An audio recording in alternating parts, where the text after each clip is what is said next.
श्री सद्गुरुदेव भगवान की जय।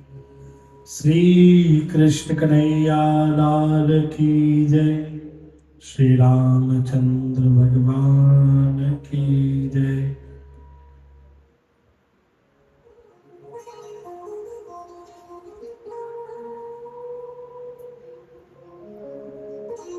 श्री सद्गुरुदेव भगवान की जय।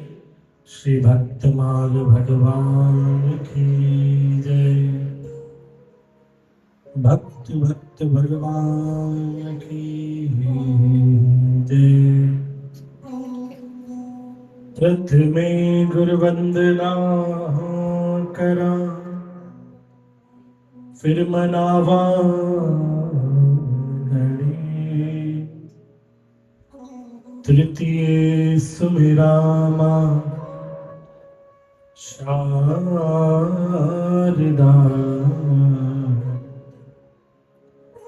मेरे कंठ करो प्रवेश।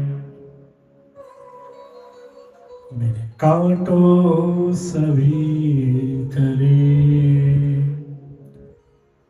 ओम गुरुर्ब्रह्मा गुरुर्विष्णु गुरुर्देवो महेश्वरा। गुरुर् साक्षात् परब्रह्मा तस्मै श्री गुरुवे नमः। वक्रतुंड महाकाय सूर्यकोटि समप्रभ, निर्विघ्नं कुरु मे देवो सर्वकार्येषु सर्वदा। गजाननं भूतगणाधिसेवितं कपितजम्बूफलचारुभक्षणम् उमासुतं शोकविनाशकारकं नमामि विघ्नेश्वरपादपङ्कजम्। अखण्डमङ्गलाकारं व्याप्तं येन चराचरं, तत्पदं दर्शितं येन तस्मै श्री गुरुवे नमः। या कुन्देन्दु तुषारहारधवला, या शुभ्रवस्त्रामृता, या वीणावरदण्डमण्डितकरा, या श्वेतपद्मासना, या ब्रह्माच्युत शंकर प्रभृतिभै देवै सदा वन्दिता। सा मां पातु सरस्वती भगवती निःशेषजाड्यापहा। श्री कृष्णाय वासुदेवाय हरे परमात्मने प्रणतक्लेशनाशाय श्री गोविन्दाय नमो नमः। सच्चिदानन्दरूपाय विश्वोत्पत्त्यादिहेतवे तापत्रय विनाशाय श्री कृष्णा वयं नमः। वंशी विभूषित करात नवनीरदावात, पीताम्बराधर फलाधरुष्टात्, पूर्णेन्दु सुंदर मुखारविंद नेत्रात्, कृष्णात् परं किमपि तत्महं न जाने। जय जय श्री राधारमण, जय जय नवल किशोर, जय गोपी चित चोर प्रभु, जय जय माखन चोर।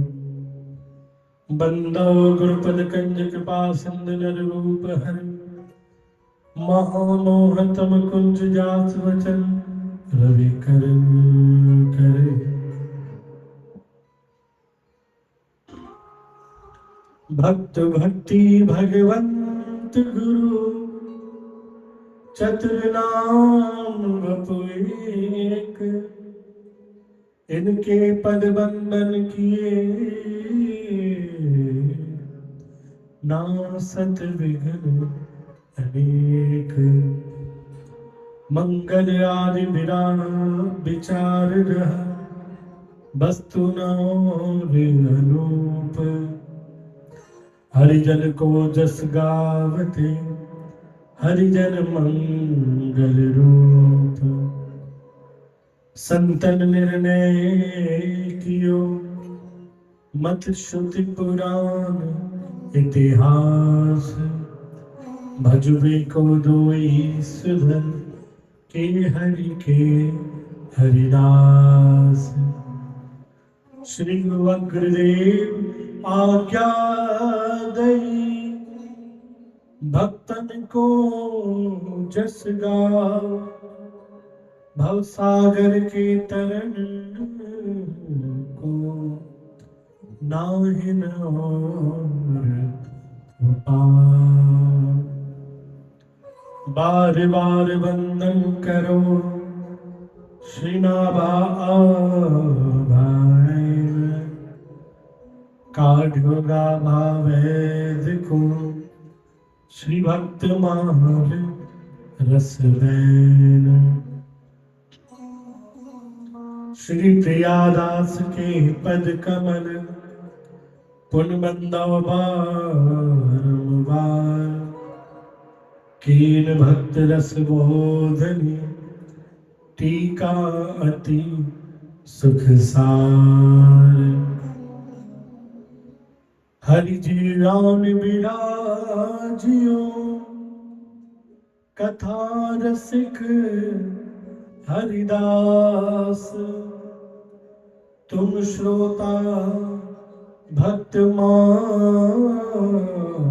के तुम पद रज अवदास। तुम श्रोता भक्त मान के तुम पद रज अमरदास। बोलिए जगत गुरु श्री चंद्र भगवान की, श्री रामचंद्र भगवान की, सद्गुरु नानक देव की, श्री भक्तमाल भगवान की।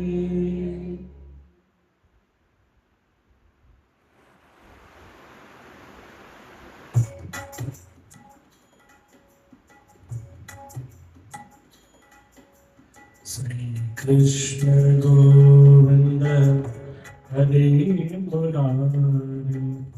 हे नाथ नारायण वासुदेवा। श्री कृष्ण गोविंद हरे मुरारी।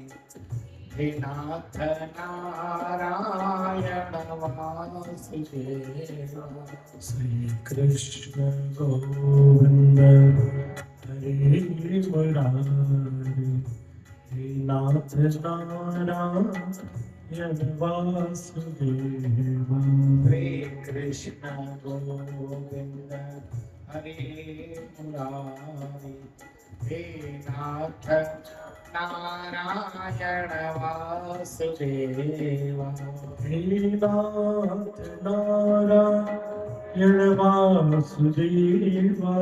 हे नाथ नारायण वासुदेवा। हे नाथ नारायण वासुदेवा। हे नाथ नारायण वासुदेवा। हे नाथ नारायण वासुदेवा। हे नाथ नारायण वासुदेवा। हे नाथ नारायण वासुदेवा। श्री कृष्ण गोविंद हरे मुरारी, हे नाथ नारायण वासुदेवा। हरे कृष्ण गोविंद हरे मुरारी, हे नाथ नारायण वासुदेवा। हे नाथ नारायण वासुदेव। हे नाथ नारायण वासुदेवा।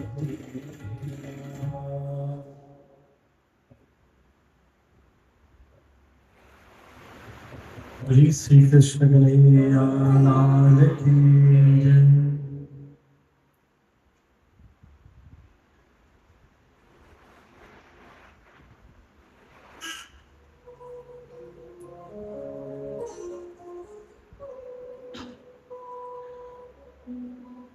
श्री भक्तमाल ग्रंथ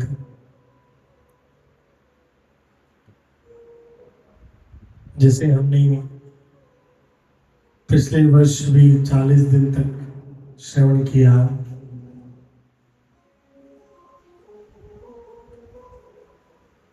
इस ग्रंथ की महिमा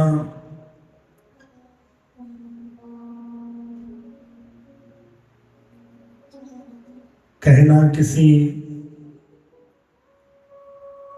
आम मनुष्य की बात नहीं है, क्योंकि एक किसी दुनिया को अगर जो कुछ बताना हो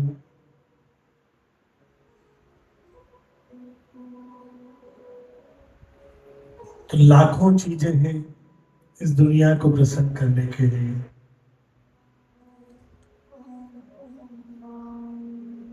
पर यहाँ भक्तमाल ग्रंथ, भक्तमाल में नाभादास जी कह रहे हैं,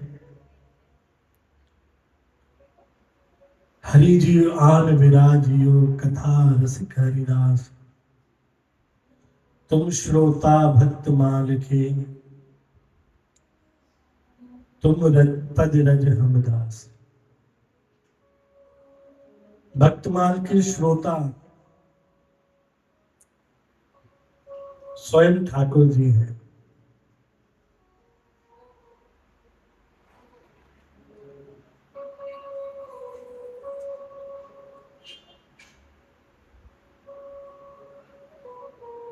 ठाकुर जी को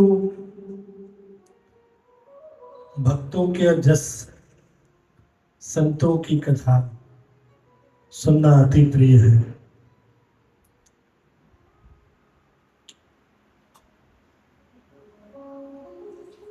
जैसे उदाहरण आता है, नारद जी श्री हरि विष्णु जी के पास गए, उन्होंने विनती करी कि भाई जब भी मैं आपके दर्शन करने आता हूं वैकुंठ में, पता पड़ता है कभी आप किसी भक्त के यहाँ हो, कभी योगियों के यहाँ हो, कभी कहाँ हवन तप चल रहा है, कभी वहां हो।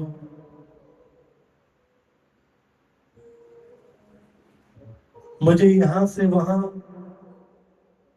घूमना पड़ता है।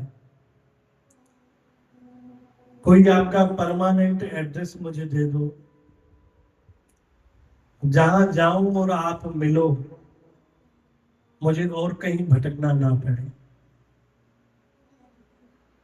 भगवान ने कहा बहुत आसान पता है मेरा।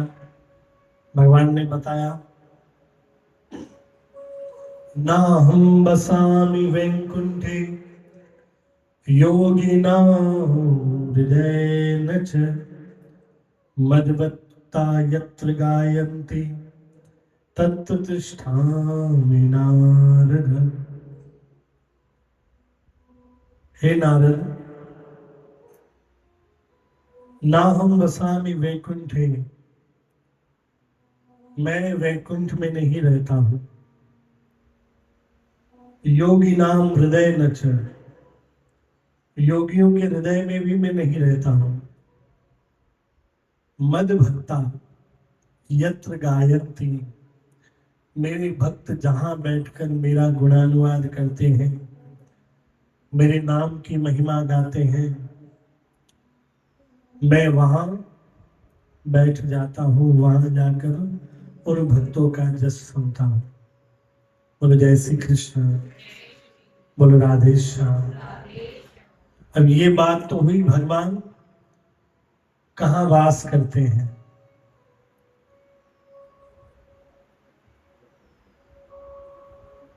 हम भगवान के आगे जाएंगे, भगवान राम जी के आगे जाएंगे, हाथ जोड़ेंगे, कहेंगे जय श्री राम जय श्री राम। भगवान कृष्ण के आगे कहेंगे जय श्री कृष्ण जय श्री कृष्ण। शिव जी के आगे पूजने हर हर शंभु हर हर शंभु। आप बताओ, हमारे सामने आके हमारा ही नाम लेके कोई राम राम नहीं बोले, जय श्री कृष्ण नहीं बोले, सामने आए दिनेश दिनेश दिनेश दिनेश करे, आप बताओ अच्छा लगेगा? जिसका जो नाम होगा वही सामने आकर बार बार वही नाम ले, हमें समझ नहीं आएगा कि सामने वाला चाहता क्या है। पर जो सामने वाले को अच्छा लगता होगा, जैसे कोई कृष्ण भक्त है तो आप उसके सामने जाके जय श्री कृष्ण कहो, उसे मन में प्रसन्नता होगी कि इसने कुछ मेरा सुना हुआ नाम लिया, मुझे जो पसंद है वो नाम लिया। कोई भक्त राम जी का प्यारा हो, उसके सामने आप जाके राम राम कहोगे, वो खुश हो जाएगा। जो शिव का प्यारा हो, जय शिव महाकाल कह दो तो खुश हो जाएगा कि इसने मेरी पसंद का कुछ नाम लिया। वैसे ही हम जब भगवान के आगे जाते हम क्या करते हैं? जिस भगवान के आगे जाएंगे उस भगवान का नाम लेंगे। और भगवान को भी अपना नाम बुलवाना पसंद नहीं है। जिस प्रकार भक्त को भगवान पसंद है, वैसे ही भगवान को भक्त पसंद है। जैसे दुनिया की लेन देन चलती है, भगवान की भी लेन देन चलती है। हमें भगवान भक्त को भगवान प्रिय है तो भगवान को भी भक्त प्रिय है। भगवान के आगे अगर जाकर हम किसी भगवान के प्रिय भक्त का नाम ले लें तो भगवान को उस नाम लेने से ज्यादा प्रसन्नता होती है। बोलो जय श्री कृष्ण, बोलो राधे श्याम। तो भक्तमाल के जो प्रमुख श्रोता हैं, सभी देवी देवता के साथ साथ स्वयं नारायण भगवान भी है। प्रथम श्रोता वही है, बाकी उसके पीछे तो सारी दुनिया, भगवान के पीछे सारी दुनिया लग जाएगी, पर प्रथम श्रोता तो भगवान ही है। राम कथा होती है तो राम कथा के प्रमुख श्रोता माने जाते हैं हनुमान जी। भागवत कथा होती है, जहां पे भी होती है, जजमान कोई भी बने पर कहते हैं ये परीक्षित जी है, क्योंकि सर्वप्रथम भागवत कथा परीक्षित जी के लिए हुई थी। तो भागवत कथा के जो श्रोता है माने जाते हैं परीक्षित जी। वैसे ही यहाँ पर भक्तमाल के श्रोता स्वयं भगवान है। इसका एक उदाहरण है,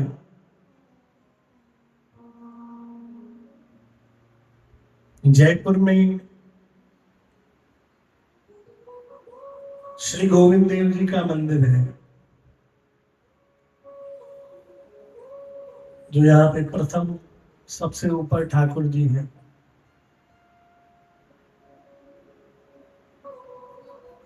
एक संत श्री गोवर्धन दास जी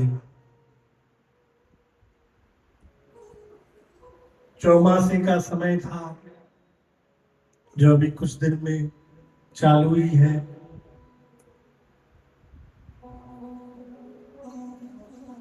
वहां पहुंचे,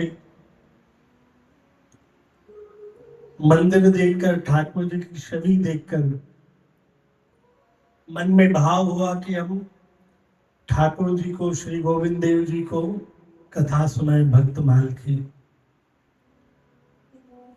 पुजारियों ने सब नगर में बता दिया, खूब सारे श्रोता, हजारों लोग इकट्ठे हो गए।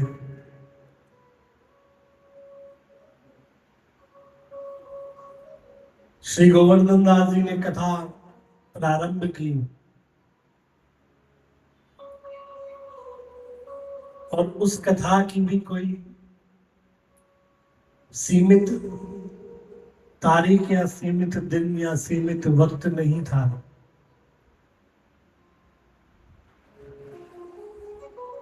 चालू होने के बाद पूरा पूरा दिन कथा चलती,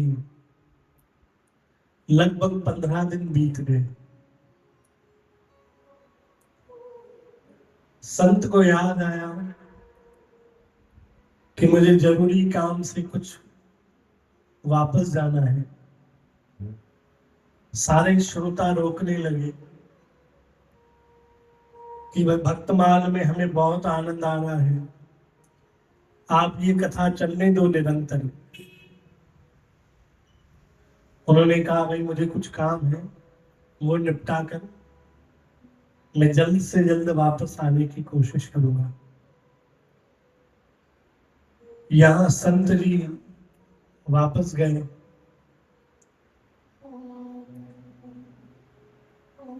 कुछ दिनों बाद वापस लौट कर आए। अब कथा की वापस तैयारियां हुई, कथा चालू हुई। अब बैठते से ही संत ने पूछा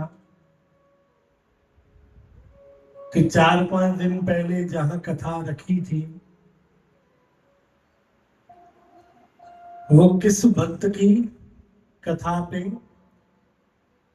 हमने प्रसंग छोड़ा था, सब बताइए। अब आप भी बताओ कि पिछली बार हमने 40 दिन कथा करी थी, खूब सारे संतों की कथा, खूब सारे भक्तों की कथा करी थी। आखिरी में हमने किस भक्त की कथा करी थी?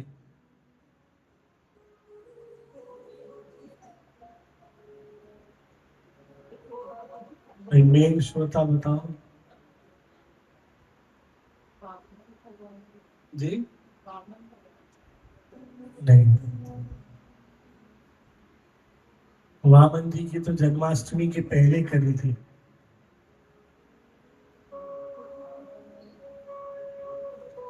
अंत में हमने जिन ठाकुरों के दर्शन कर रहे हैं ना आप ऊपर, आखिरी के 7 दिन हमने इन ठाकुरों की कथा सुनी थी। जिन जिन भक्तों ने इन ठाकुरों को प्रकट किया, उन सभी भक्तों की हमने कथा सुनी थी।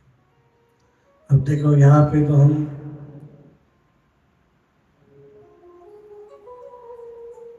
साधारण तरीके से आपको छोड़ दिया, पर वहां संत थोड़े जिद्दी थे। श्रोताओं से पूछा कि बताओ कथा कहाँ छोड़ी थी। तो जैसे आप सब एक दूसरे का मुंह देखकर हंस रहे थे, वहां पर भी सब श्रोता एक दूसरे का मुख देखकर हंस रहे थे कि कहाँ थी कथा, कहाँ थी। एक दूसरे से बातें करने लग गए। सबने कहा हमें नहीं पता कथा कहाँ थी। तो गोवर्धन दास जी को क्रोध आया, कहा कि मैंने 15 दिन, न समय की सीमा थी न वक्त की सीमा, इतने इतने घंटे यहाँ पर भक्तों की कथा इतने प्रेम से सुनाई है, इन लोगों के लिए जो सुन ही नहीं रहे। कहा कि अब मैं कथा आगे नहीं कहूंगा। अपनी पोथी बंद करने लगे, उठने लगे, जाने लगे। इतने में ही गर्भगृह में जो पुजारी बैठे थे श्री गोविंद देव जी के साथ, श्री गोविंद देव जी ने उन पुजारी को इशारा किया।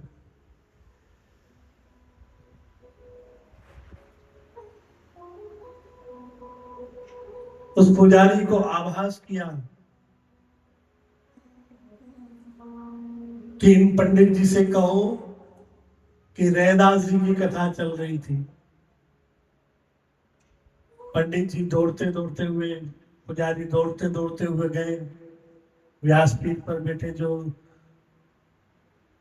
पंडित जी पोथी बंद कर रहे थे, जाने की तैयारी कर रहे थे, दौड़ते दौड़ते पुजारी जी पहुंचे। कहा कि आपने पिछली बार रैदास जी की कथा सुना रहे थे, वहां पर विश्राम किया था।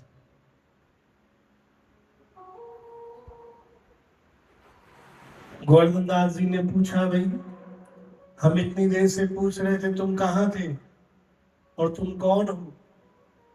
बोले मैं तो ठाकुर जी के गर्भगृह में पुजारी हूँ। मैंने ये नहीं बताया कि कथा कहाँ थी। बोले किसने बताया? बोले स्वयं ठाकुर जी ने मुझे आज्ञा करी कि जाकर ये कहो। अब गोवर्धन दास जी ने कहा कि भाई अब मौका लगा है, मैं मौका हाथ से नहीं जाने दूं। कहा कि भाई मैं कैसे मान लूं कि ठाकुर जी ने कहा? ठाकुर जी को कहो यहां तक मुझे आवाज लगाए, मेरी व्यासपीठ तक आवाज आनी चाहिए तो मैं कथा आगे कहूं, नहीं तो कथा आगे नहीं कहूंगा। क्योंकि वो समझ गए कि भगवान को कथा सुननी है, यहाँ जो लोग बैठे हैं उन्हें कथा नहीं सुननी। तो जिसे सुननी है लालच में वो आगे जो मैं कहूंगा वो करेंगे ही करेंगे। तो कहा हम ठाकुर जी से कहो, श्री गोविंद देव जी से कहो कि मुझसे कहे तो मैं आगे कहूं।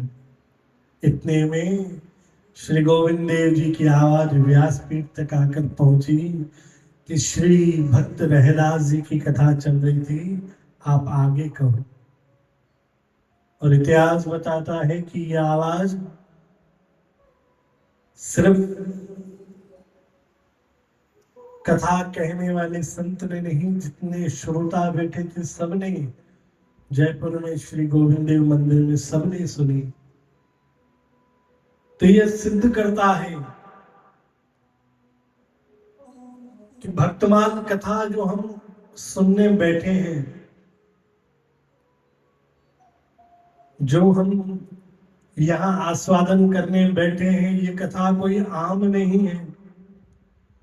ये स्वयं ठाकुर जी को प्रिय है। बोले जय श्री कृष्ण, बोले राधे श्याम।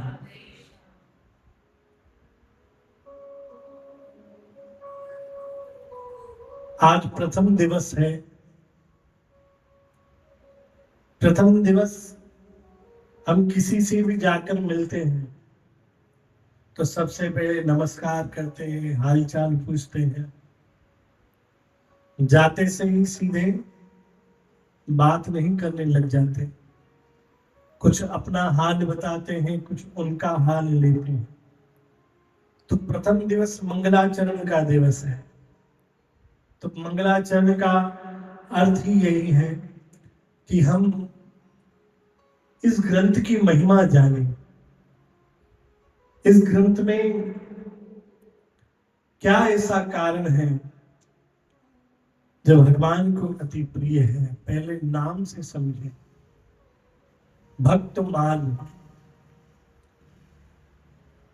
जैसे पुष्पमाला होती है, वनमाला होती है, पुष्पमाला में खूब सारे पुष्प लगे रहते हैं, वैसे ही भक्तमाल,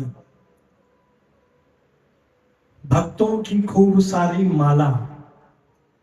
और जैसे नाम जपते हैं, जिस माला में उसमें एक सुमेरु होता है, तो ये भक्त की माला जो है इसमें 108 दाने हैं। मूलतः 108 भक्त हैं और उसमें एक सुमेरु है श्री तुलसीदास जी। अब पूरी माला बनाई गई, विचार करो भक्त तो बहुत सारे हैं। पिछली बार लगभग हमने 24 से 25 भक्तों की कथा सुनी थी 40 दिन में। अब विचार करो भक्त तो अनेक हैं, अनंत हैं, उनकी कोई गिनती नहीं है, पर उन भक्तों में श्री तुलसीदास जी को भक्तों के सुमेरु बनाए गए, भक्तों में सिरमौर बनाया गया। उसकी भी एक कथा है।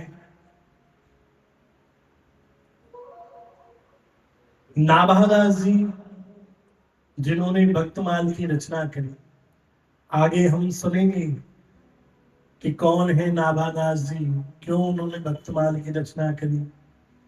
पर हम पहले भक्तमाल का मंगलाचरण सुनते चलिए। नाभादास जी ने भक्तमाल की रचना करी। भक्तमाल भक्तों का इतिहास लिखना चालू किया, खूब सारे भक्तों का इतिहास लिख दिया। गुरुदेव ने आज्ञा करी थी भक्तों की माला बनाओ, तो खूब सारे भक्तों का इतिहास जब उन्होंने लिख लिया, गुरुदेव के पास गए कि मैंने खूब सारे भक्तों का आवाहन किया, खूब सारे भक्त मेरे पास आए, मैंने उनका चरित्र लिखा,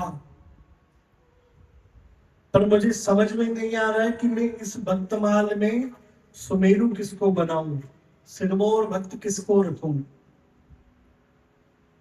तो उनके गुरु अग्रदास जी ने आज्ञा करी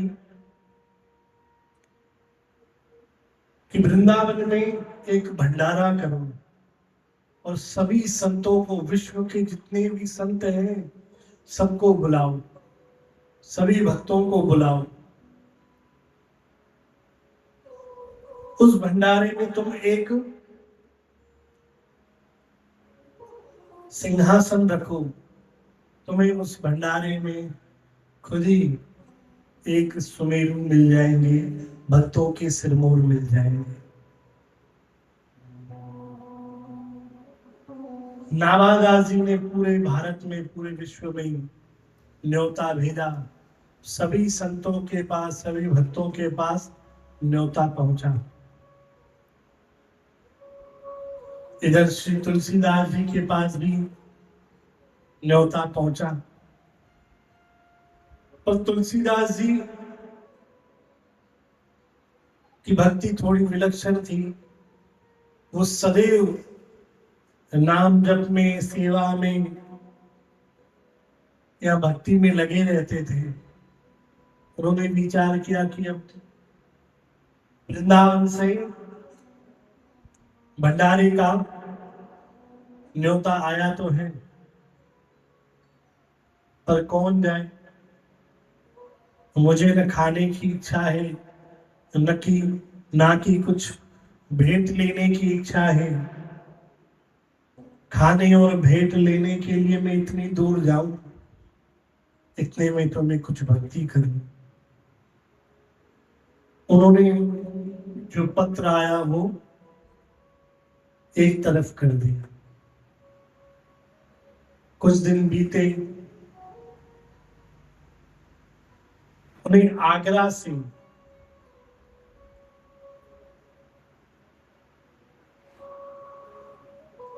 पत्र आया।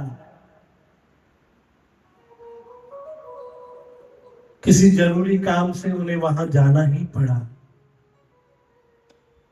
वहां पर उन्होंने खूब सत्संग किया, खूब आनंद किया।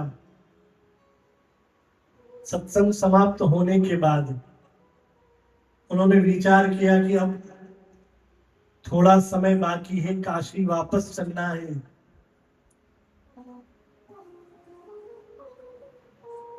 पर जो समय है उसका मैं सदुपयोग कर लूं।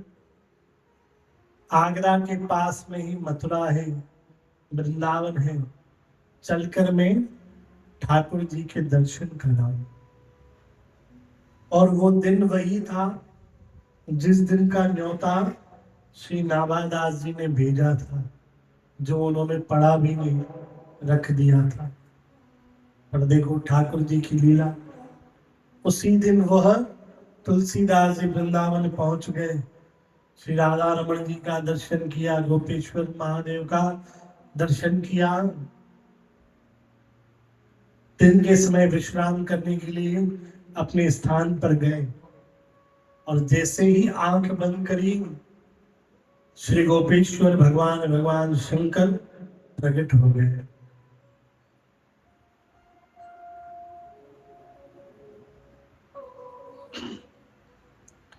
आकर उन्हें आदेश किया कि वृंदावन में फलानी जगह पर संतों का भंडारा चल रहा है, जाओ वहां। कहा मैं जाता ही नहीं हूं। भगवान ने कहा कि जिस भक्ति को तुम सर्वोच्च रखते हो, ऊपर रखते हो, वो भक्ति तुम्हारे वहां पर जाने से बढ़ेगी, भक्ति में वृद्धि होगी। तुलसीदास जी ने इतना सुना और भगवान की आज्ञा पाकर वह भंडारे की ओर चल पड़े। जैसे ही वहां पहुंचे, वहां का नजारा देखकर तुलसीदास जी अति प्रसन्न हुए कि खूब सारे संत, खूब सारे भक्त एक स्थान पर हैं, सब भोजन पा रहे हैं। और कहा गया है, संत मिले सत्संग मिले, मंगता और मेहमान, तुलसी भाग्य उदय की यह चार निशानी है। तुलसीदास जी ने ही कहा है कि जहां संत मिल जाए, चाहे राह चलते, चाहे दुनिया का कोई काम करते, अगर जो हमें रास्ते पर भी संत मिल जाए, कहीं हमें कुछ पल का सत्संग मिल जाए, बोले जय श्री कृष्ण, बोले राधे श्याम, बोले सीताराम। सत्संग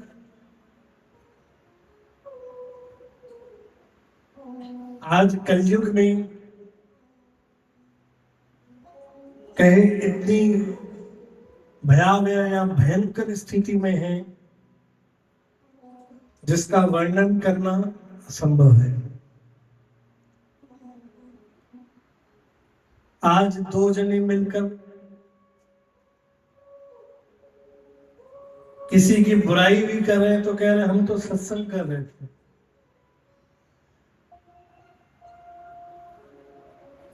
जिस कथा में, जिस चर्चा में भगवान का नाम नहीं, वो कभी भी सत्संग नहीं हो सकता। पर आजकल भगवान की बुराई करने को ही कहते हैं भाई ये सत्संग है। बोलो जय श्री कृष्ण, बोलो राधे श्याम। संत मिले सत्संग मिले, मंगता कोई मांगने वाला मिल जाए, और मेहमान, किसी दिन मेहमान घर में आ जाए।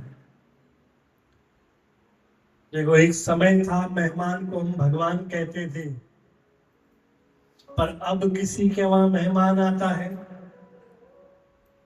तो हर कोई सर पीट लेता है, अब न जाने कब जाएगा, कितने दिन रहेगा, कितने दिन यहाँ पर उसको हमको सेवा करनी पड़ेगी।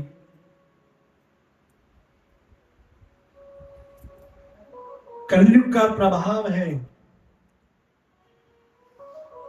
जो हम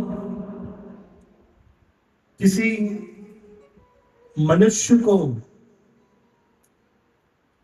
घर पे आता सह नहीं पाते और सारा दिन कुत्ते बिल्ली लेकर गली गली डोलते रहते हैं कि हम तो भाई सेवा कर रहे हैं।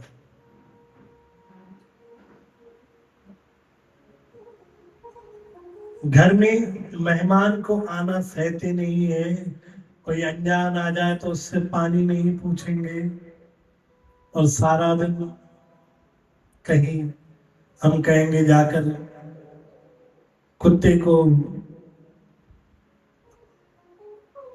दूध पिला कर आए, बिस्किट डाल कर आए। भाई दर पे जो आया उससे उसका हमने आवभगत नहीं करी और पूरी दुनिया में हम डोलते फिरे तो हमारा इंसान होना नहीं होना एक बराबर है। तुलसीदास जी बता रहे हैं ये 4 निशानियां जो है वो भाग्य उदय की हैं कि जिस दिन हमें कोई संत मिल जाए, कहीं सत्संग मिल जाए, कोई मंगता मिल जाए, मांगने वाला मिल जाए, कोई मेहमान हमारे घर में आ जाए, ये 4 निशानी में से कुछ भी एक दिन हो जाए तो समझो कि हमारा भाग्य उदय होने वाला है। तो तुलसीदास जी ने भी वही भाव रखा कि आज मुझे सब संतों का एक साथ दर्शन हो रहा है, सब संत मुझे एक साथ दर्शन दे रहे हैं, सबको नतमस्तक हुए।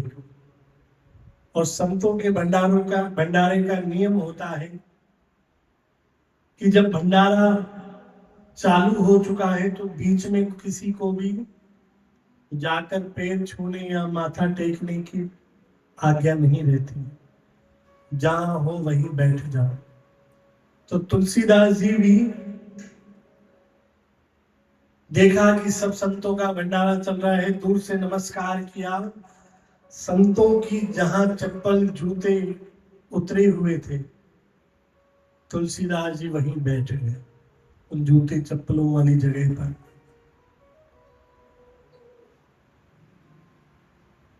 भंडारे की जो सेवा कर रहे थे, बांट रहे थे, देखा ये बैठे हुए आकर पत्तल दे गए, उन्होंने पत्तल ले ली। पूरी सब्जी आकर देंगे, अब पूरी सब्जी तो पत्तल में आ गई, अब खीर बांटने वाला आया। और प्रायः जो संतों के भंडारे होते हैं, उन संतों के भंडारे में संत जो भी जाते थे बर्तन अपने ले जाते थे, पानी पीने का पात्र, खीर का पात्र। तो जब खीर देने वाला आया, तुलसीदास जी से कहा, भाई आपका पात्र कहाँ है? बोले मैं पात्र नहीं लाया। तो बोले मैं खीर किसमें दूंगा? संत हो, भंडारा खाने आए हो, पात्र तो साथ लेकर आना चाहिए। तो तुलसीदास जी ने पास में पड़ी एक ज्योति संतों की उठा ली, वही आगे कर दी कि इस पात्र में मुझे खीर दे। तो जो सेवा कर रहा था, भंडारी था, वो क्रोध में भर गया कि भाई तुम कैसे संत हो, ये कोई संतों के लक्षण नहीं है। जूते पे हाथ भी लग जाता है तो उसे 10 बार धोकर बाद में खाना चाहिए। तुम जूता उठाकर कह रहे हो कि इसी में खीर डाल दो। किसने बिठाया तुम्हें संतों की पंगत में? संतों की क्या महिमा है, भक्तों की क्या महिमा है, तुम्हें पता नहीं।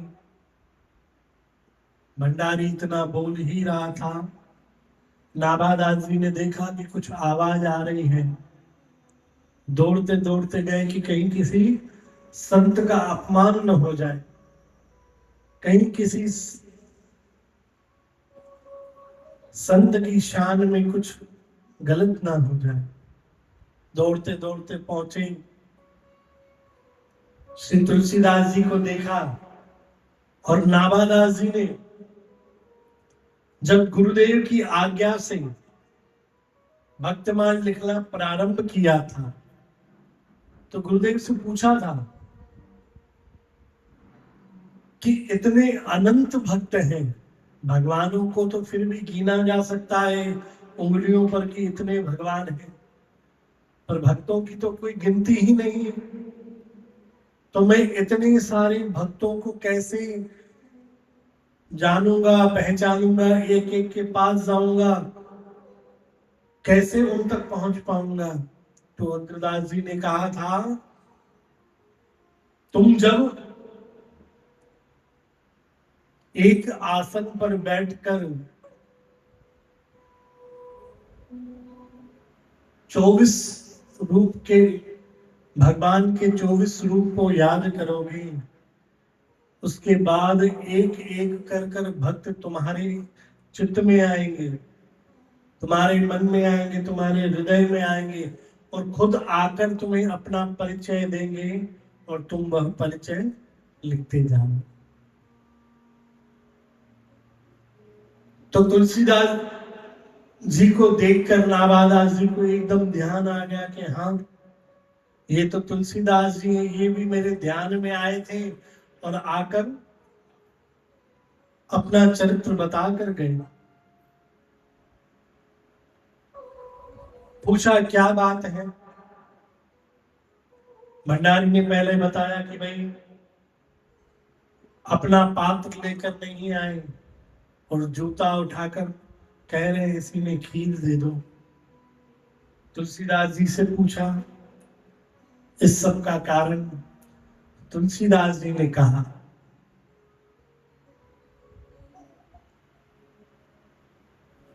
संतों के भक्तों के चरणों की रज जो स्वयं भगवान भी अपने मस्तक पर लगाते हैं। पिछली बार जो हमने नामदेव भक्त की कथा सुनी थी, पुंडलीक भक्त की कथा सुनी थी, चोखा मेला की कथा सुनी थी, जितने भी हम भक्तों की कथा सुनी थी, पंढरपुर के आसपास रहने वाले, पंढरपुर में रहने वाले, वहां पर हमने रज की महिमा सुनी थी कि आज तक पंढरपुर में जो पुंडलीक भगवान विराजमान है, पंडरीनाथ भगवान विराजमान है, एक तरफ पंडरीनाथ भगवान ईंट पर अपने कमर पे हाथ रखकर खड़े, दूसरे पास में रुक्मणी जी भी एक ईंट पर कमर पे हाथ रखकर खड़ी हैं। पर वहां पर उस स्वरूप में आपने देखा होगा चंदन का टीका लगा है, उस चंदन के टीके के बीच में एक काली टीकी लगी रहती है। तो भगवान ने स्वयं प्रकट होकर वहां पर भक्तों को कहा कि रोज इस मंदिर की झाड़ू लगाई जाए, पूरी रज इकट्ठी करी जाए और उस रज को गीला करके मेरे मस्तक पर लगाया जाए। तो विचार करो, जो रज ठाकुर जी स्वयं अपने मस्तक पर लगाते हैं, उस रज की कीमत क्या हो। विचार करो कि हम कहते हैं कि जो नेता है, जो अभिनेता है, वो जो इत्र लगाते होंगे, वो जो परफ्यूम लगाते होंगे, वो लाखों में मिलता है, करोड़ों में मिलता है। पर विचार करो, जो भगवान स्वयं वस्तु लगाते होंगे, उसका मूल्य क्या हम अपनी इस साधारण बुद्धि से लगा पाएंगे? उसका कोई मूल्य नहीं, अमूल्य है। तो तुलसीदास जी ने कहा, जिस रज को स्वयं भगवान अपने मस्तक पर लगाते हैं, संतों के भक्तों के चरणों की धूल, वह धूल इस पनही में, इस जूती में भर भर के पड़ी है। ये संत न जाने किस तीर्थ से आए होंगे, न जाने किस पावन नदी में स्नान कर कर आए होंगे, न जाने कितनों का उद्धार कर कर आए होंगे, और उनके चरणों की रज में अगर जब मैं खीर मिलाकर खाऊंगा, वो रज जब मेरे अंदर जाएगी, कितने तीर्थों की रज, कितने नदियों का, पावन नदियों का जल मेरे अंदर जाएगा, तो इससे अच्छा पात्र और मुझे कौन सा मिलेगा। यह बात सुनकर नाभादास जी गदगद हो गए कि जिस भक्त की स्वयं इतनी बड़ी स्थिति है, भक्ति करते हैं, नाम जप करते हैं, स्वयं भगवान ने इनका लिखा हुआ ग्रंथ कबूल किया काशी में, पर उसके बाद भी भक्तों के लिए, संतों के लिए इतना प्रेम है, तो इनसे बड़ा भक्त कोई और हो नहीं सकता। इसलिए भक्तों का सुमेरु यही है, भक्तमाल के सुमेरु बनने के लायक यही है, और कोई भक्तमाल का सुमेरु नहीं बन सकता। बोलो जय श्री कृष्ण। तुरंत नाभादास जी ने तुलसीदास जी को ऊपर आसन पर विराजमान किया और भक्तमाल के सुमेरु उनको बनाया। आगे हम भक्तमाल ग्रंथ जब आगे पाठ करेंगे, तुलसीदास जी का और इतिहास सुनेंगे, पर ये भक्तमाल की महिमा है। तो ऐसे कर कर उन्होंने एक एक दाना नाभादास जी ने इकट्ठा किया। एक मंगलाचरण में एक और इतिहास आता है। बोले जय श्री कृष्ण, बोले राधे श्याम। ब्रज 84 की यात्रा होती है। हम ब्रज का मतलब समझते हैं कि जो ब्रज मथुरा, वृंदावन, बरसाना, गोवर्धन, बस इतना ही ब्रज है, पर नहीं। ब्रज उसको कहा जाता है जहां जहां भगवान ने स्वयं जाकर लीला करी है। तो पूरा ब्रज जो है 84 कोस में फैला हुआ है। 84 कोस में पूरी 84 कोस ब्रजमंडल यात्रा होती है। संत प्रियादास जी, जिनको नाभादास जी ने आज्ञा करी थी कि भक्तमाल को और आगे बढ़ाओ, मैंने तो भक्तमाल की रचना करी, पर भक्तमाल को और आगे बढ़ाओ। प्रियादास जी 84 कोस यात्रा पर निकले। बोलो जय श्री कृष्ण, बोलो राधे श्याम।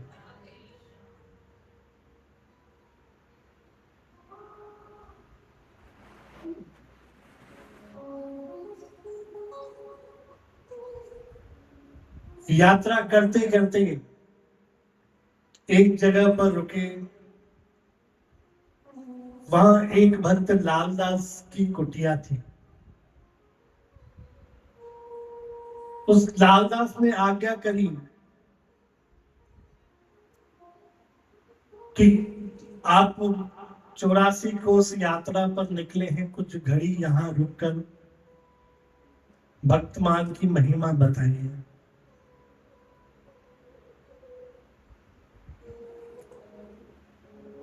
प्रियादास जी ने कहा कि भाई ठीक है, हम संतों का काम ही कथा बताना है, क्यों नहीं बताएंगे। बोले कहाँ कहेंगे हैं। बोले यही बस ये पेड़ की छांव में आप बैठ जाओ, ठाकुर जी अंदर विराजमान है।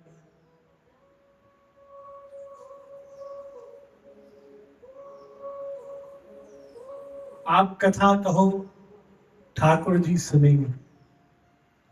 प्रियादास जी कथा कहने लगे। अब वो 84 कोस का यात्रा मार्ग था। उस मार्ग में खूब सारे भक्त आ जा रहे थे, संत जा रहे थे।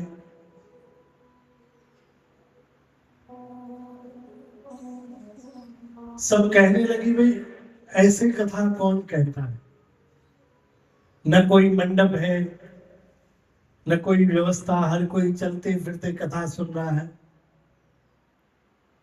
हर कोई आते जाते कथा कर रहा है। पर प्रियादास जी ने कहा नहीं, यह भक्तमाल कथा किसी लोगों के लिए तो है भी नहीं,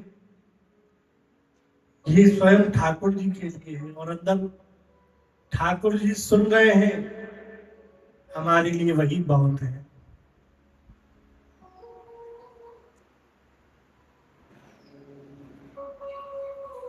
उन यात्रा में 4-5 चोर ठग भी संत वेश में अपना सिर मुड़ाकर, चंदन लगाकर, संतों के वेश में आकर वहां बैठ गए। अब कथा चल रही है, सब तो कथा सुन रहे हैं, पर उन चोरों का ध्यान था कि यहां ले जाने लायक क्या वस्तु है, चोरी करने लायक क्या वस्तु है। वह चारों ओर निहार रहे थे, चारों ओर देख रहे थे। देखते देखते नजर पड़ी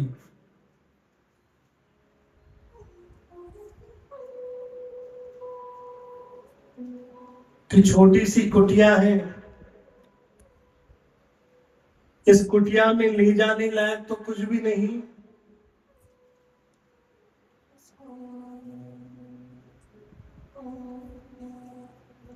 बस एक ठाकुर जी दिख रहे हैं, जिनको कुछ आभूषण भी पहने हुए हैं, और ठाकुर जी भी किसी धातु के हैं। हो सकता है सोने के हो सकता है पीतल के हो सकता है चांदी के हो। चोरों ने विचार किया कुछ तो मिलेगा, और कुछ उन्हें चोरी करने लायक मिला नहीं।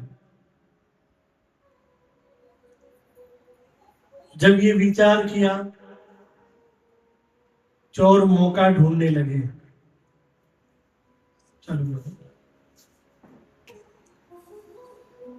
चोरों ने विचार किया कि जब सब सो जाएंगे, रात्रि में हम यहां से चोरी कर लेंगे। रात का समय हुआ, देखा कि सब सो रहे हैं। वो चोर उठे और भगवान के स्वरूप को, ठाकुर जी को उठाकर चले गए। सुबह 4 बजे यहां पंडित जी उठे, और चोर तो चोरी कर कर एक नगर से दूसरे नगर में जाकर कहीं स्थान लेकर रात्रि विश्राम करने लगे। यहां जो मंदिर के पुजारी थे लालदास जी, वह सुबह 4 बजे उठे अपने आरती नियम मंगलाचरण के लिए, मंगला आरती के लिए। देखा तो ठाकुर जी ही नहीं है। इधर उधर ढूंढा, जितने संत थे जितने भक्त थे, प्रियादास जी थे, सबको नींद से जगा दिया। ठाकुर जी कहीं चले गए, ठाकुर जी कहीं चले गए। और लालदास जी अपने ठाकुरों से बहुत प्रेम करते थे। वह प्रियादास जी को बोलने लगे कि आप तो कहते थे कि इस कथा के श्रोता प्रथम ठाकुर जी हैं, यह कथा ठाकुर जी को अति प्रिय है, और आज प्रथम दिन ही है आपने कथा सुनाई और ठाकुर जी कहीं चले गए। भाई ऐसी कैसी कथा आपने सुना दी जो सुनते ही ठाकुर जी गायब हो गए। अब उन्हें क्या पता कि कोई चोर आया चुरा कर ले गया। उनको तो यही कि भाई अब तक तो ठाकुर जी विराजमान थे, यात्रा के लिए यात्री आते थे, पर कथा सुनते ही ठाकुर जी गायब हो गए।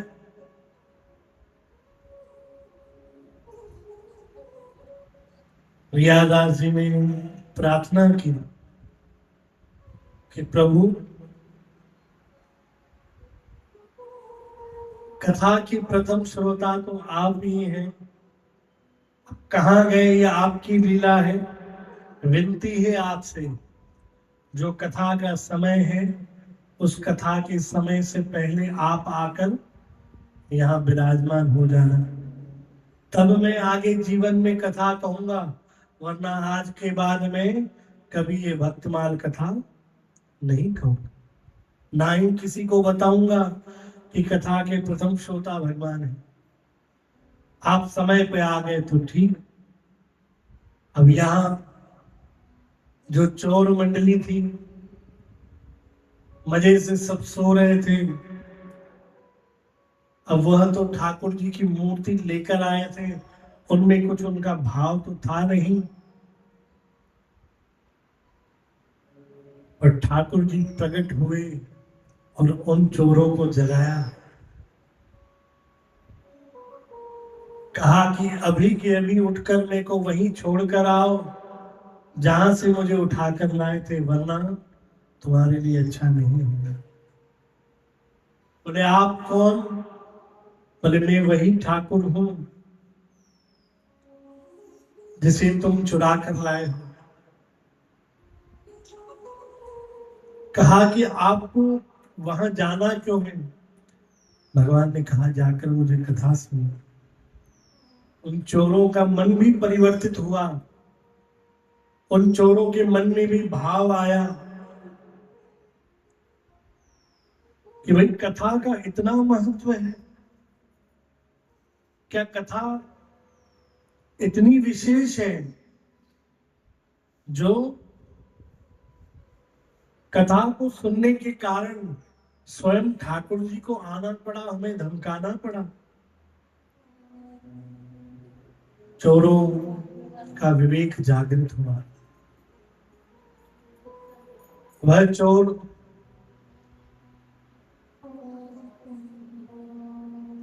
जल्दी जल्दी उठे और जब ठाकुर जी को लाए थे, चोरी छिपे लाए थे, पर इस बार उन्होंने खूब सारे ढोलक ढोल दमामे बुलवाए और ढोलक बाजे गाजे के साथ ठाकुर जी को सर पर रखकर वापस वहीं जहां लालदास जी के यहाँ कथा हो रही थी, ढोल ढोलक बजाते हुए वहां पहुंचे, ठाकुर जी का जय जयकार करते हुए पहुंचे। सब संत ढूंढ रहे थे ठाकुर जी को, पर सामने देखा कि भगवान गाजे बाजे के साथ वापस आ रहे हैं। सबने स्वागत किया और संत वेश तो उन चोरों ने पहले ही बनाया हुआ था। सबने विचार किया कि इन संतों की कृपा से हमारे ठाकुर जी वापस आए। उनका खूब आदर सम्मान किया, पूछा कि कहाँ मिले, तब उन्होंने सारी घटना बताई। तब प्रियादास जी के मन में और विश्वास दृढ़ हुआ कि यह जो कथा है भक्तमाल, यह ठाकुर जी के लिए ही है। कैसे भी कर कर वह आकर इस कथा में पहुंचे। बोले जय श्री कृष्ण।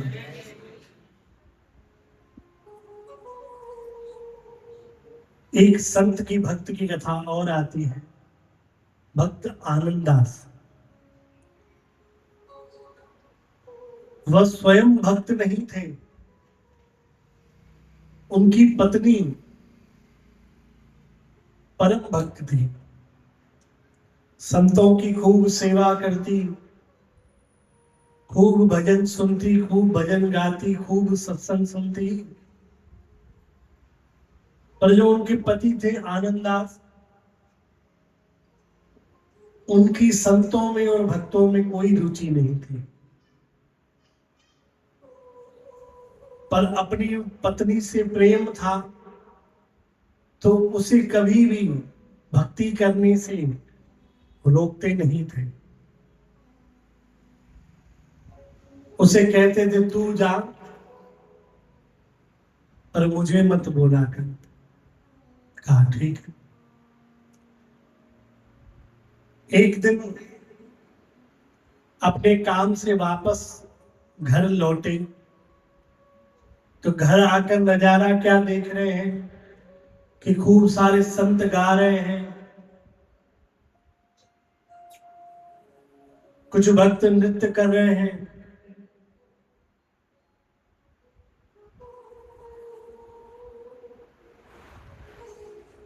उनकी पत्नी भी भक्ति में लीन है, व्यास मंच से एक संत कथा कर रहे हैं, गा रहे हैं, झूम रहे हैं। पहुंचते से ही यह नजारा देखकर उसको क्रोध आने लगा कि कहा भाई ठीक है, संतों के बाद जाकर सुने कथा, तब तक तो ठीक था, पर अभी ये घर में ही इतने संत बुला लिए हैं, इतने भक्त बुला लिए हैं, जाकर जो संत कथा कह रहे थे उनको बहुत बुरा भला कहा, बहुत उल्टा सीधा कहा और घर से बाहर निकाल दिया।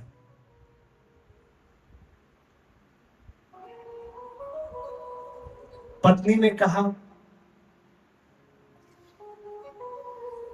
कि आपने आज तक मुझे रोका नहीं है, पर आज क्यों? ने कहा तुम भक्ति करो ठीक है, पर घर में इस प्रकार संतों को लेके आए, यूं इतना शोरगुल हो रहा है, मुझे अच्छा नहीं लग रहा है। पत्नी ने कहा संतों की बाणी को, सत्संग को, भक्ति को तुम शोरगुल कह रहे हो? मैंने आज तक तो आपको पति परमेश्वर माना, और आपके जो संतों के लिए भाव है, जो भगवान के लिए भाव है, बहुत गलत है। मेरा जो पत्नी का धर्म है वो तो मैं निभाऊंगी, पर आज के बाद मैं आपको अपना चेहरा नहीं दिखाऊंगी। उसने उसी वक्त घूंघट कर लिया। अब पत्नी से प्रेम करता था, पत्नी की यह बात उसे अच्छी नहीं लगी। 2 दिन बीते, 4 दिन बीते, 15 दिन बीते, महीना बीता, 3 महीने बीत गए, पर उसकी पत्नी ने उससे बात करना तो छोड़ ही दिया। जो आनंददास था वो एक राजा के पास सिपाही था,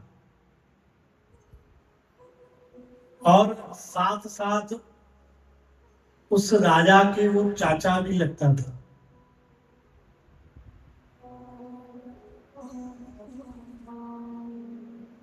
वह सिपाही की तरह जगह जगह जाकर गश्त करता था,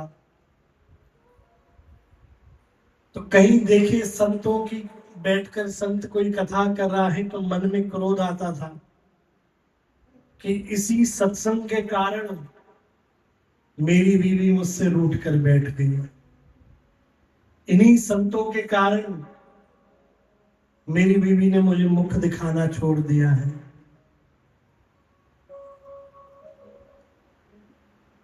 अब लीला भगवान की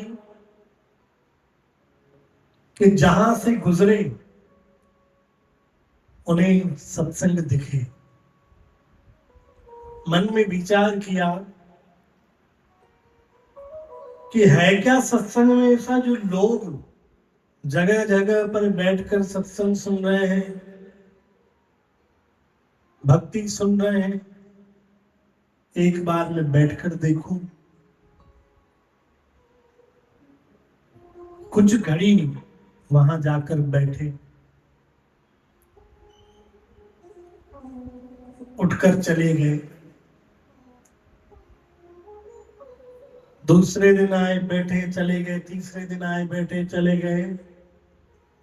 चौथे दिन से उनके मन में प्रेम जागृत होने लगा सत्संग के लिए,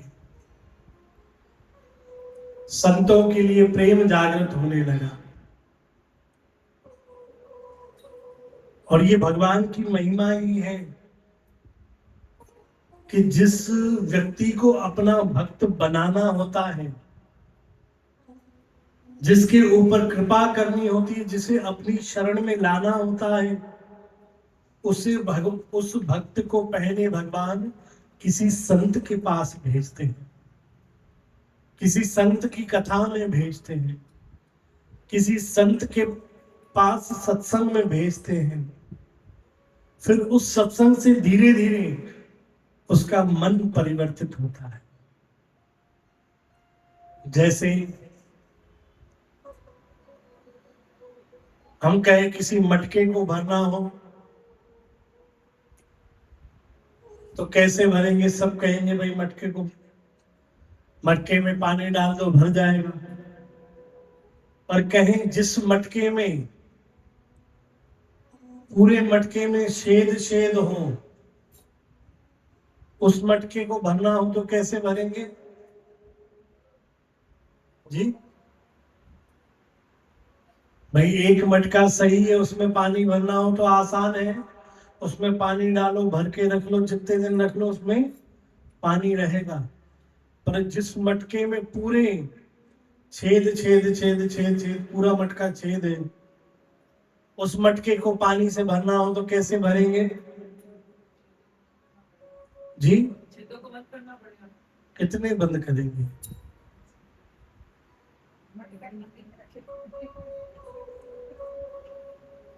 उस मटके को नदी में रख दो, चाहे उसमें 100 छेद हो, 500 छेद हो, जब तक वो नदी में पड़ा रहेगा मटका, नदी से बाहर आएगा तो खाली होगा, पर नदी में पड़ा रहेगा तो वैसे ही कोई कितना ही पाप से भरा हो, कोई कितना ही पापी व्यक्ति हो, कोई कितना ही अधर्मी व्यक्ति हो, कोई कितना ही नास्तिक व्यक्ति हो, जब वो सत्संग में पड़ा रहेगा तो वो भरा रहेगा। जब सत्संग से निकल जाएगा तो वो पानी बह जाएगा, वो सत्संग बह जाएगा। तो किसी नास्तिक व्यक्ति को अगर जो सत्संग सुनाना है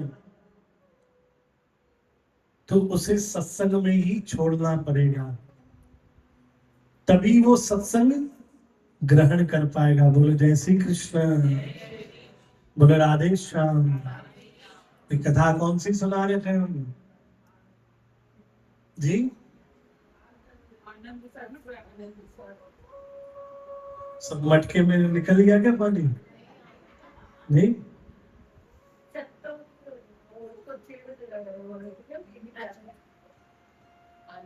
आनंददास जी निरंतर 3 दिन 4 दिन जब सत्संग में बैठे तो उनके मन में भी वो प्रेम जागृत हो गया। 5वें दिन सत्संग पर जब पहुंचे उसी जगह पर, तो वहां सत्संग नहीं हो रहा था। पूछा जाकर कि यहाँ सत्संग आज नहीं हो रहा है। बोले यहाँ का सत्संग तो पूर्ण हो गया। बोले पूर्ण हो गया, अब कथा नहीं होगी? बोले होती है ना, अब दूसरे नगर में कथा है। तो आनंददास एक नगर छोड़कर दूसरे नगर तक सत्संग सुनने पहुंच गया। और लीला भगवान की, जब वहां पर बैठकर वो कथा सुन रहा था, उस नगर में उसकी पत्नी भी बैठकर वहां कथा सुन रही थी। जब उसकी पत्नी ने देखा अपने पति को कि आकर एक स्थान पर बैठकर भगवान की कथा सुन रहा है, उसकी आंखों में आंसू आ रहे हैं, चेहरे पर हल्की सी मुस्कुराहट है, समझ गई कि यह तो किसी भक्त के लक्षण हैं जो कथा सुनते हुए इतना आनंद ले रहा है। वह घर पहुंचा, उसकी पत्नी ने आदर सम्मान से उसे घर में बुलाया। देखा पत्नी ने मुख ऊपर घूंघट खोल दिया है। कहा कि भाई ये घूंघट तुमने क्यों हटाया? बोले आज मैंने देखा कि जिन संतों की अपमान के कारण मैंने आज ये मुख ढका था, पर आज मैंने देखा कि संतों के प्रति, भगवान के प्रति आज तुम्हारे अंदर वह भाव, वह प्रेम आ चुका है, तभी मैंने अपना वो प्रण तोड़ दिया। तो आनंददास ने कहा ठीक है, पर अब मैं भी भक्त हो चुका हूं, तुम तो भक्तन पहले से ही हो। आज से हमारा जीवन का लक्ष्य एक ही है कि हम जल्द से जल्द चलकर भगवान के दर्शन प्राप्त करें। जगन्नाथपुरी में चलकर साक्षात महाप्रभु विराजमान हैं, उन ठाकुर जी का दर्शन करें। तो जय श्री कृष्ण। अब कथा तो काफी बड़ी है, पर समय से हम पूरा करेंगे।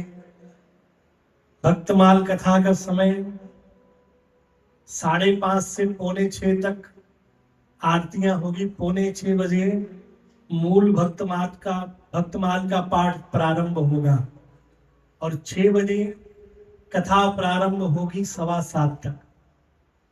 तो सभी से विनती है समय से आकर कथा में विराजमान हो, क्योंकि कथा ऐसी है, कथा कोई भोजन जैसा नहीं कि जब जहां से आए पहले चावल खा लो, पहले दाल खा लो, पहले रोटी खा लो, पहले आलू बड़ा खा लो, जो अच्छा लगे पहले वो खा लो। नहीं, कथा जहां से प्रारंभ हुई है वहीं से सुनेंगे, जहां पर खत्म हुई है वहीं पे सुनेंगे, तो ही उस कथा का आनंद हम ले पाएंगे, समझ पाएंगे। कहीं से भी कथा प्रारंभ हुई हम आकर बस बैठ जाएंगे तो कथा हमारे अंदर नहीं बैठे। चाहते हैं कि हमारा भी कल्याण हो। तो ये भक्तमाल कथा हम बार बार बोलते हैं कि कथा साक्षात भगवान के लिए सुनाई जाती है। तो यहाँ जितने देवी देवता भगवान के स्वरूप विराजमान हैं वह तो सब सुन भी रहे हैं। देखो पिछली बार कथा के मेन श्रोता थे हमारे वैभव लाल जी, पर इस बार वैभव लक्ष्मी जी को यहाँ पर छोटे से गोपाल जी हुए हैं, जिनका नाम है श्री लड्डू लाल जी। तो इन लड्डू लाल जी इस बार कथा के मेन श्रोता बनकर बैठे हैं। यह सबको कथा भी सुन रहे हैं और वैसे तो श्रोता इस तरफ मुंह कर बैठे हैं, पर यहाँ ये श्रोता उस तरफ आपके लिए मुंह करके बैठे हैं कि कौन ढंग से सुन रहा है, कौन कितनी बातें कर रहा है, कौन एक दूसरे का मुंह देख रहा है, कौन बीच बीच में नींद की झपकियां लगा रहा है।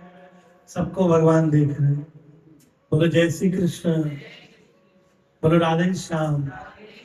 तो आनंददास जी ने कहा कि बस अब जीवन का लक्ष्य यही है कि हम जगन्नाथपुरी में चलकर भगवान का दर्शन करें। राजा के पास छुट्टी लेने पहुंचे कि अब मुझे छुट्टी चाहिए, मैं जाना चाहता हूं। कहा कि बस एक काम है, 2 दिन 3 दिन और रुक जाओ, किसी नगर पर चढ़ाई करनी है, वहां पर हम विजेता हो जाएं, उसके बाद तुम चले जाना। कहा ठीक है।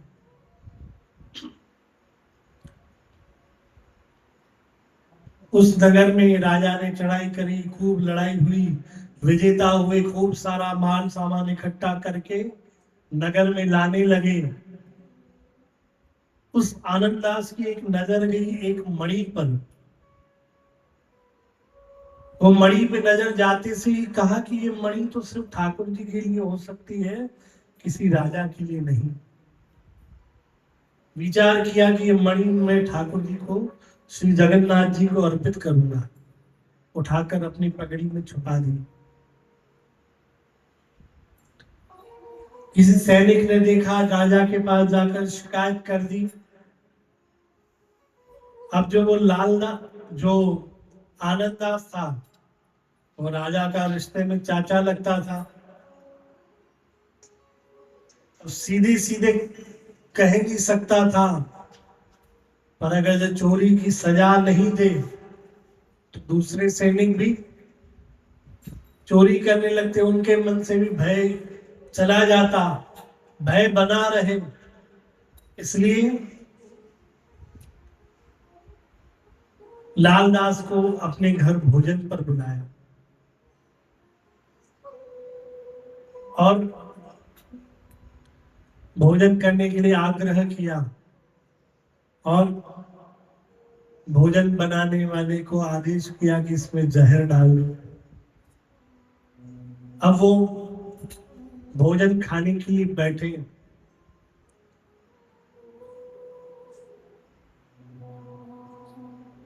राजा की बहन ने भोजन परोसा। राजा की बहन की बेटी को आनंददास बहुत प्यार करते थे। कहा उसे बुलाओ, पहला कौर में उसे खिलाऊंगा, उसके बाद भोजन खाऊंगा। तो उसे पता था कि भोजन में जहर है। कहा कि वो नहीं है, कहीं बाहर खेलने गई है। कहा नहीं, जब तक वो भोजन नहीं खाएगी मैं कैसे भोजन खा सकता हूं। अपनी बालिका के लिए प्रेम देकर राजा की बहन का मन कचोटने लगा। उसने आनंददास को सब बता दिया कि भोजन में जहर है और राजा ने ही आदेश किया था कि जहर खिलाकर इसको मार डालो। मन में बहुत ग्लानि हुई कि जिस राजा के लिए मैंने पूरा जीवन भर, और रिश्ते में भी मैं उसका चाचा लगता हूं, फिर भी ये मुझे जहर देकर मारना चाहता है। पूछा ये जो थाली तुमने मेरे आगे रखी है, वैसे तो तुम भगवान को भोग लगाकर लाती हो, क्या आज भी तुमने भगवान को भोग लगाया? बोले हाँ। भक्त आनंददास जी रोने लगे कि अपराध मेरा, चोरी मैंने करी, पर मेरी चोरी के कारण भगवान को ये जहर वाला खाना खाना पड़ा। अब भगवान ने खाया है तो मैं भी खाऊंगा। अब ये प्रसाद है मेरे लिए। एक एक कोर करके खाने लगे और जैसे जैसे खाने लगे उनका तेज और बढ़ने लगा, प्रताप बढ़ने लगा। राजा की बहन ने माफी मांगी।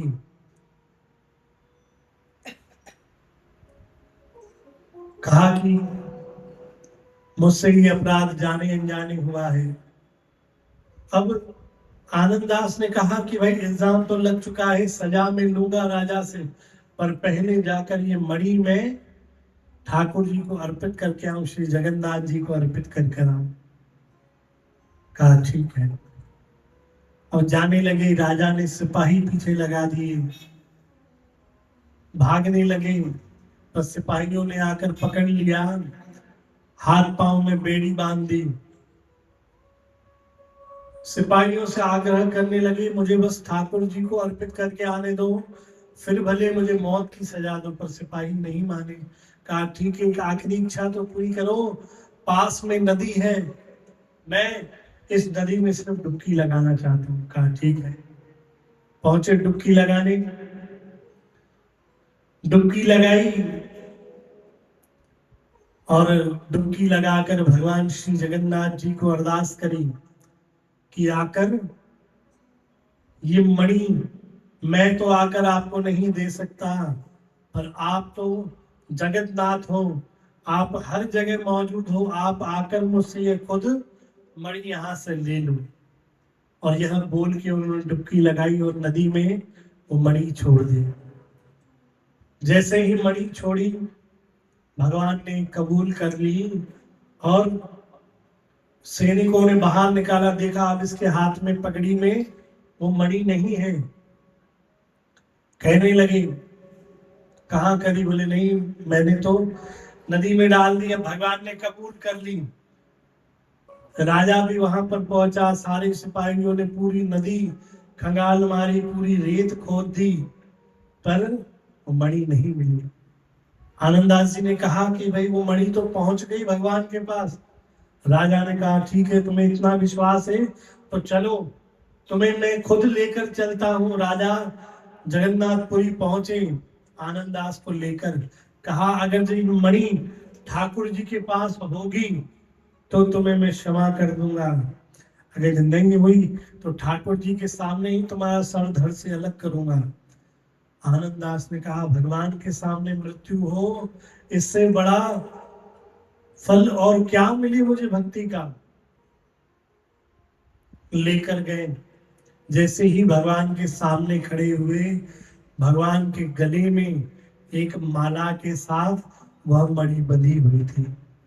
देखकर आनंददास बहुत प्रसन्न हुए और कहा कि भगवान आपने मुझे कबूल किया, अब मुझे और जीने की इच्छा नहीं है। वहीं पर दंडवत प्रणाम किया और वहीं आनंददास जी ने प्राण छोड़ दिए भगवान के आगे। बोलिए जगन्नाथ भगवान की। और आज देखो 16 तारीख है, आज जगन्नाथ यात्रा है पुरी में। जगन्नाथ भगवान की बहुत महिमा है। हम आगे कोशिश करेंगे कि जगन्नाथ भगवान का भी पूरा इतिहास, जितना भगवान ने बुद्धि दी, थोड़ा बहुत कहने की कोशिश करेंगे। जगन्नाथ भगवान एकमात्र ऐसे हैं जो सर्वप्रथम स्वरूप के रूप में प्रकट हुए थे। हमने कथाएं सुनी, जैसे गोविंद देव जी प्रकट हुए, बाके बिहारी प्रकट हुए, पर सर्वप्रथम धराधाम पर कोई स्वरूप भगवान का प्रकट हुआ तो वो जगन्नाथ जी का था। जगन्नाथ जी के पहले जितने भी मानने वाले थे वो निर्गुणी थे, निर्गुण भगवान को मानते थे, निराकार भगवान को मानते थे। पर सर्वप्रथम भगवान जगन्नाथ ने अपना स्वरूप आकाश में ही प्रकट किया। उसी रूप से धीरे धीरे पुरी में आकर भगवान निवास किया। वह कथा हम आगे सुनेंगे। बस आज ज्यादा नहीं, बस एक जगन्नाथ भगवान के चरणों में अरदास करेंगे, विनती करेंगे कि वो भी यहाँ आकर विराजमान हो, इस कथा में निरंतर आकर कथा भी श्रवण करें और हमें भी आशीर्वाद करें। बोलिए जगन्नाथ महाराज की।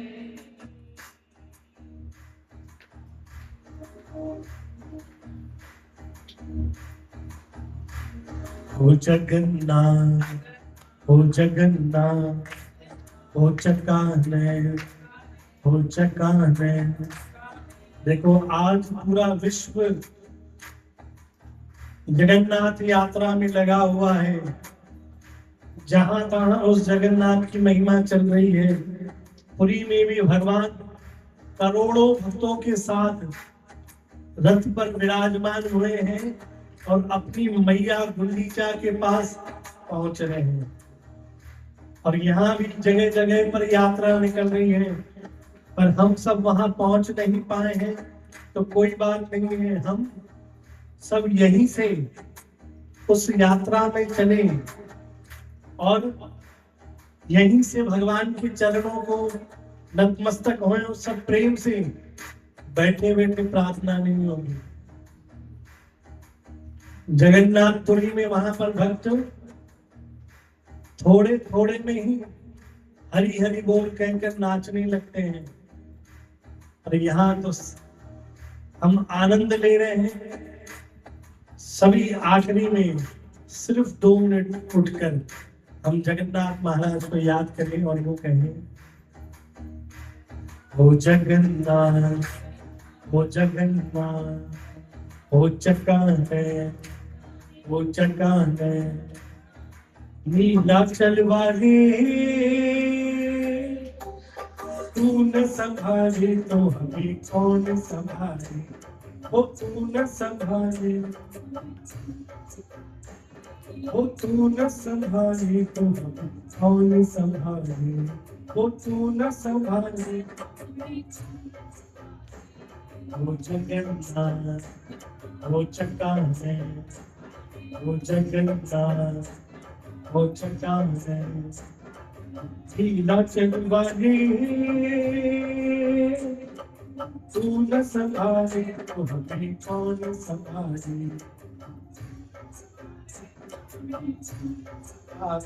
ओ तू न संभाले तो हमें कौन संभाले, ओ तू न संभाले तो हमें कौन संभाले। ओ तुझे छोड़ जाऊं अब मैं किसके दुआरे, किसके दुआरे, ओ तुम्हें छोड़ जाऊं अब मैं किसके दुआरे, तो मैं छोड़ के जाऊं मैं किसके दुआरे। तू न संभाले तो हमें कौन संभाले, ओ तू न संभाले तो हमें कौन संभाले। ओ जगन्नाथ, जगन्नाथ, ओ चक्का है, ओ चक्काने, नीलाचल वाले तू न संभाले तो हमें कौन संभाले, ओ तू न संभाले तो हमें कौन संभाले। ओ तू न संभाले तो हमें कौन संभाले, ओ तू न संभाले तो हमें कौन संभाले।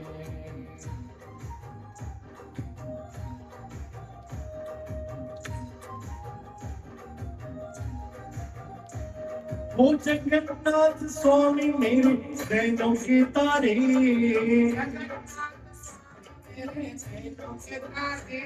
ओ जगन्नाथ स्वामी मेरे नैनों के तारे,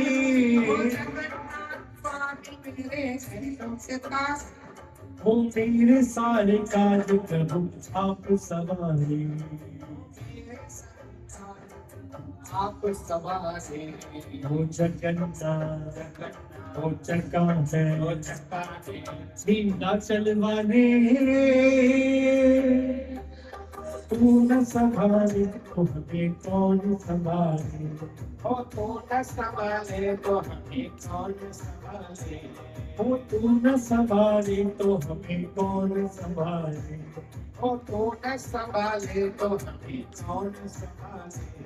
ओ जगन्नाथ, जगन्नाथ, चक्का है, चक्काने, ओ जगन्नाथ, जगन्नाथ, ओ चक्का है, चक्काने, नीलाचल वाले